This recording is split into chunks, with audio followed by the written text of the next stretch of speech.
할렐루야. 하나님께 영광 돌립니다. 여러분 모두를 예수님으로 축복합니다. 오늘도 여호와의 래 여호와는 나의 목자시니 내가 부족함이 없습니다. 복된 하루, 응답 받는 하루 될 것을 믿습니다. 자, 시편 82편입니다. 기도합니다. 영광과 감사를 우리 하나님께 올려드립니다. 온 마음으로 하나님을 사랑합니다. 주의 이름을 의지하고 주의 음성 듣기를 사모하는 하나님의 백성들을 축복하시고 시편의 말씀들을 열어주시기를 원합니다. 종을 낮추시고 겸손하게 하시고 오직 말씀의 도구만 되게 하옵소서. 하나님께서 영광을 받으시고 땅을 기름지게 하는 일에 주의 백성들이 쓰임받기를 원합니다. 말씀하실 하나님을 찬양하고 우리 가운데 응답하실 하나님을 경배합니다. 사모합니다. 예수님의 이름으로 사모하며 축복하며 기도합니다. 아멘. 82편입니다. 하나님은 신들의 모임 가운데 서시며 하나님은 그들 가운데서 재판하시느니라. 너희가 불공평한 판단을 하며 악인의 납보기를 언제까지 하려느냐. 가난한 자와 고아를 위하여 판단하며 곤란한 자와 빈궁한 자에게 공의를 베풀지며 가난한 자와 궁핍한 자를 구원하여 악인들의 손에서 건질지니라 하시는도다. 그들은 알지도 못하고 깨닫지도 못하여 흑암 중에 왕래하니 땅의 모든 터가 흔들리도다. 내가 말하기를 너희는 신들이며 다 지존자의 아들들이라 하였으나 그러나 너희는 사람처럼 죽으며 고관에 하나같이 넘어지리로다. 하나님이여 일어나사 세상을 심판하소서. 모든 나라가 주의 소유이기 때문이니이다. 아멘. 세상은 점점 더 죄악으로 관영해지고 있음을 봅니다. 불의가 판을 치고 악한 일들이 곳곳에서 일어나고 있죠.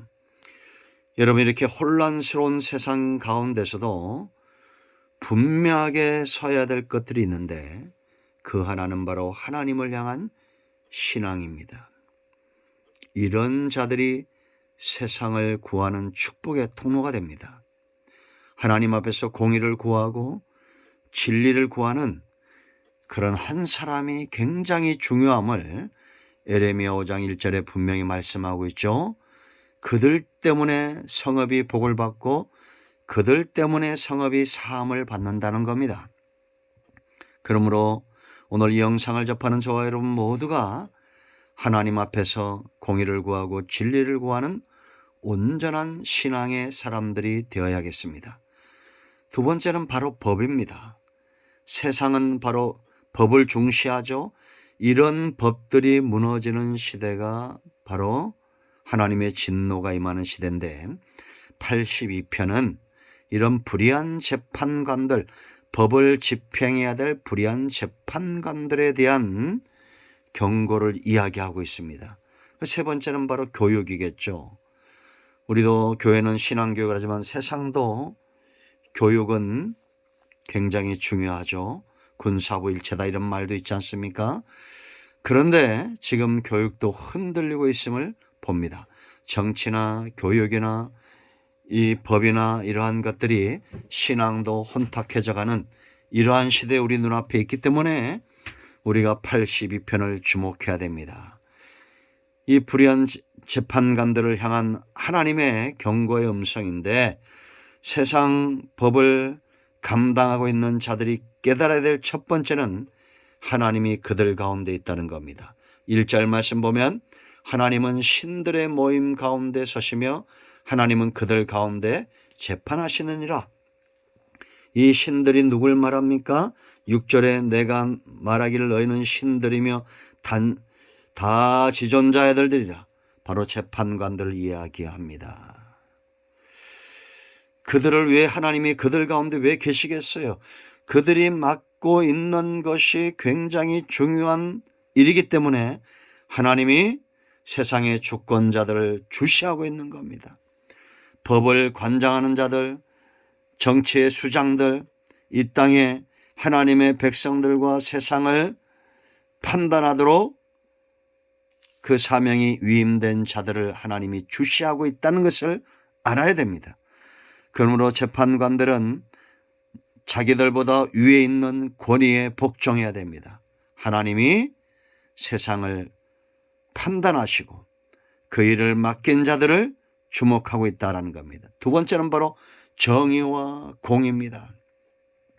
세상을 세우는 것은 불공평이 아니라 바로 공의죠. 정의로움입니다. 그런데 2절 말씀을 보면 이런 불의한 재판관들은 너희가 불공평한 판단을 하며 악인의 납 보기를 언제까지 하려느냐. 악한 자들도 그 악인들을 마땅히 바르게 판단해야 될 자들이 그 재판을 굽힌다는 겁니다. 이유가 뭐겠습니까? 뇌물을 받거나 아니면 친인척이거나 여러 가지 이유가 있겠죠. 그럼 그 모든 인간적인 것들을 끊어내고 제대로 판단하는 것이 재판관의 일이다라는 겁니다. 가난한 자들의 송사를 업신여기면 안 돼요.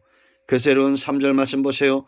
가난한 자와 고아를 위하여 판단하며 곤란한 자와 빈궁한 자에게 공의를 베풀치며 가난한 자와 궁핍한 자를 구원하여 악인들의 손에서 건질지니라 하시는도다.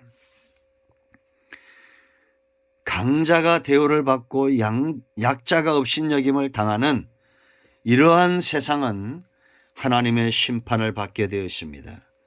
이거는 법뿐만 아니라 모든 분야가 마찬가지입니다. 마약을 했다고 해서 돈 있는 자의 자녀들을 쉽게 풀어주는 나라,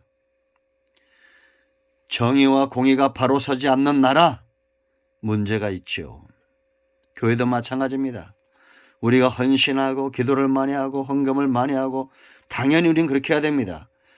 그러나 두렵돈을 바치더라도 그들의 신앙을 인정하고 사람을 세워주는 것, 이것이 우리의 몫이 되어야겠죠.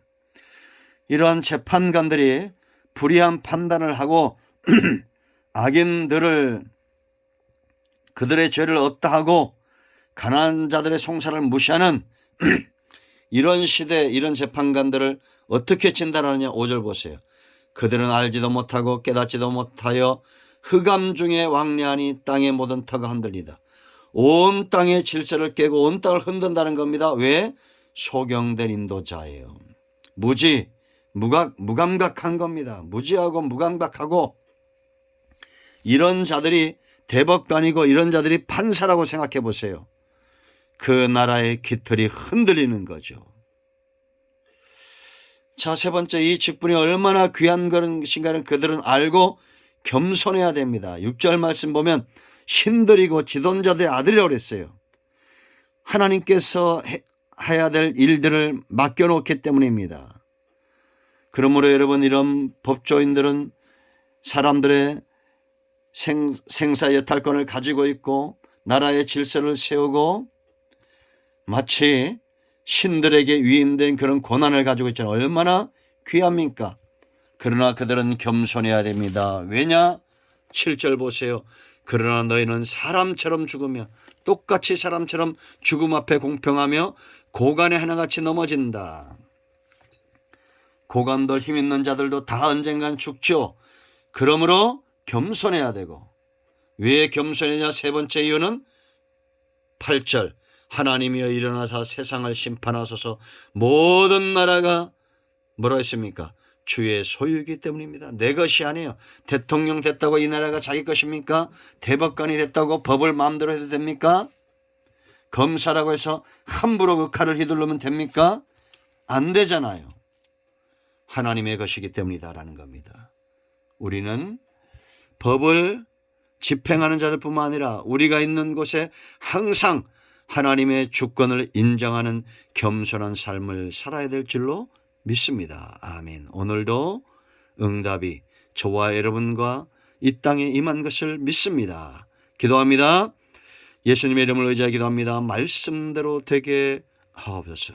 우리 가운데 마음이 상한 자, 병든 자 치유하시고 특별히 이 나라 주권을 위임받은 자들이 정치나 경제나 법조인들이 하나님 앞에 순종하고 악을 미워하며 선을 사랑하고 악인들보다 약한 자들을 더 긍휼히 여길 줄 아는 그런 삶을 살게 하옵소서. 우리가 그렇게 살기를 원합니다. 하나님 앞에서 겸손하기를 원하고 세상을 복되게 하는 축복의 통로가 되기를 원합니다. 예수님의 이름으로 사모하며 축복하며 기도합니다. 아멘. 할렐루야. 예수님의 이름으로 선포합니다. 우리 가운데 병든 자, 문제 있는 자, 악한 영의 역사는 예수님의 이름으로 떠나갈지어다. 온전히 치유되고 회복될지어다. 아멘. 할렐루야. 응답되었습니다. 아멘.